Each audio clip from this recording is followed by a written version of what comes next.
Okay, I checked the red, and we have to roll for out of ammo twice if we're snap firing twice. So let's see. First of all, let's roll for the first shot. And we did not expend a clip of ammunition. So that's good. Now, so we get another shot, and one thing that happens when you get wounded, I believe, is that you immediately fall prone. So now he's going to be a little bit harder to hit with the second shot. Yes, that's correct.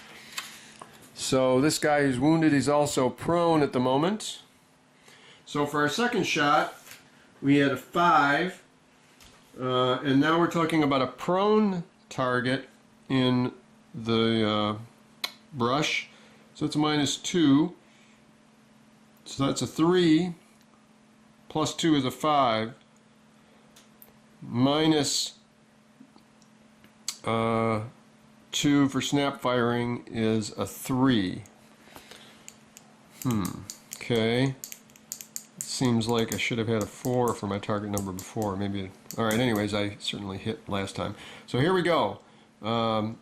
Plus 2 minus 2, 5 minus 2 is 3. 0 through 3 to hit, and he hits with the second shot. And we roll for damage, and he gets a 5.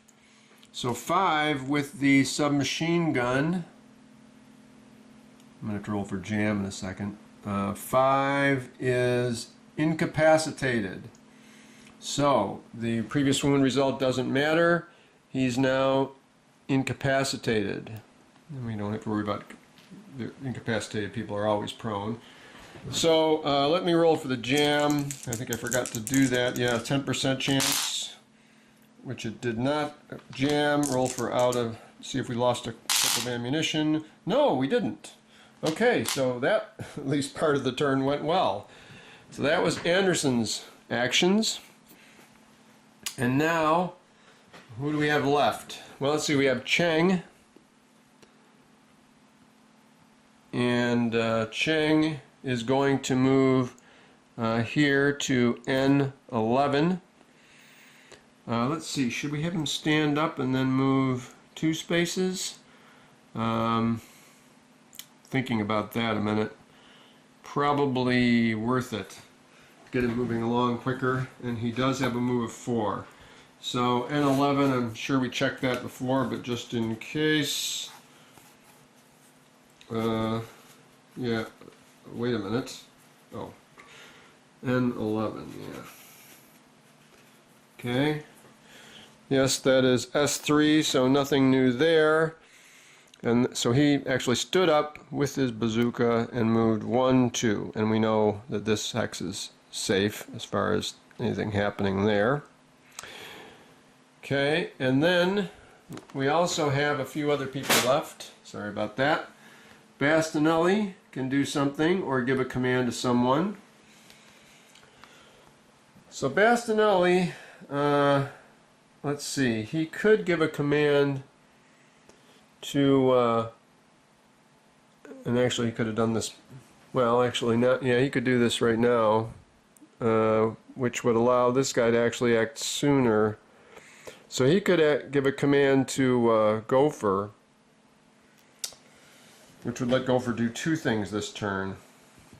See, Gopher's movement is 3, which isn't great, but I think I need help badly. Well, Bastinelli's good though too. So I'll tell you what I'm going to do. Bastinelli will take a free stance, change, stand up, and move 1, 2, 3, 4 with his own movement, and then Gopher will stand up and go 1, 2, 3, 4, and then finally Henderson, last to move for the Americans, will move 1, 2, because he can only move 3 anyways. So that's where we wind up at this point. And now it's going to be the Germans' turn. Okay, I've removed the markers for X and W. Since they're incapacitated, they won't get to do anything anymore. So N is acting first. And I don't know if I rolled a German activation number this round. I don't think I did. So they are going to be doing action based on number 2 on their charts. So we go to N. Oh, and let's take W off. And let's see, X off. So we'll look at the ones that we still have left. So N with a 2 for his number does 815. And 815 says, crouch, then fire machine gun or assist firing machine gun. Oh joy. So let's see what happens with the machine. Oh, he can't fire the machine gun, so that isn't going to happen.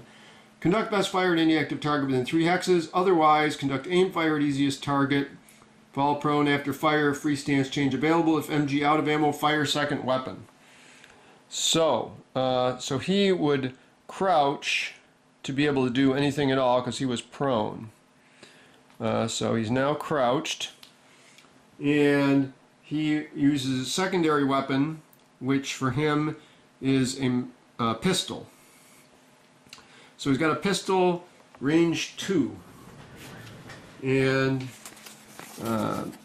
pistol, the range of 2 is short range. That gives him a 5, and his weapon skill is a +1, so that gives him a 6. And I am prone in clear terrain, which is a -1, so a 5. 0 to 5 to hit me. Let's see if his pistol jams. 5%. Does not. 0 through 5 to hit me. He rolls a 7. He misses me. Yes! Fantastic. And he doesn't have a free stance change available, so he stays prone. Now we come to Q. And Q on a 2 does 9. Oh, we're at condition we're condition 3, so that's 2 through 4. And it says on first turn use 825, and this is the first turn for Q to take an action. So what does 825 say? Okay, 825. Okay, crouch, conduct snap fire at as many targets as possible, beginning with the closest and then the easiest. Oh, so that's interesting. The closest is here. Now it says as many as possible. So that means I'm going to have him snap fire here and then there. So first he's going to fire at Eaton. And Q is armed with a bolt rifle and has a weapon skill of -1, so he's not such a good shot. Okay, so let's take a look. Bolt action rifle with a 5. He's doing snap fire. First, does he jam? He gets a 13, which is not enough to jam. So he is, of course, within short range, so that's a 5. Taking his weapon skill into account, he needs a 4. Taking snap fire into account, which is a -2, he needs a 2. Firing at a soldier prone in clear terrain, he needs a 1. So a 0 or 1 to hit. Come on, miss. Oh no! He gets a 0. Oh, it's terrible. And let's just see if he's out of ammo. And he is not. And what does the bolt action rifle do to me? A 3. Wounded. So Eaton is now wounded.